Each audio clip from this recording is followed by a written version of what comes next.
इसी तरह वीडियो देखने के लिए हमारे चैनल को सब्सक्राइब करें, साथ ही बेल आइकन दबाएं। अस्सलामु अलैकुम वरहमतुल्लाहि वबरकातुहू। नहमदुहु व नुसल्ली अला रसूलिहिल करीम, अम्मा बाद। रईस الحفل المعنكر إخواني وأخواتي في الله، أريد أن ألقي أمامكم كلمات حول الموضوع الصدق والكذب. يا أيها المسلمون والمسلمات، إن الصدق والكذب موضوع في غاية الأهمية، لأن الصدق والكذب موضوع في غاية الأهمية، فعلينا أن نعرف حقيقة كل منهما. فأقول يا أيها الذين آمنوا اتقوا الله وكونوا مع الصادقين، وقد أعد الله تعالى أجرا عظيما وثوابا جزيلا.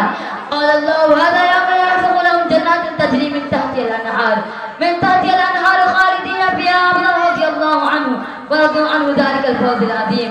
والكذب هو خلاف الصدق وعدم مطابقة القول الواقع، والكذب حرام وكبير من الكبائر، كما قال تعالى في ذنب الكذب: ومن أظلم ممن افترى على الله كذبا وكذب بآياته إنه لا يفلح الظالمين. فالحاصل أن الصدق أساس الإيمان والكذب أساس النفاق. وعن عبد الله بن مسعود رضي الله عنه قال: قال رسول الله صلى الله عليه وسلم: عليكم بالصدق فإن الصدق يهدي إلى الجنة، يهدي إلى البر وإن البر يهدي إلى الجنة. وإياكم وما يزال الرجل يصدق ويتحرى الصدق حتى يكتب عند الله صديقا، وإياكم حتى يكتب عند الله صديقا. उन्हीं की महफिल से दौड़ता चिराग मेरा है रात, उन्हीं की महफिल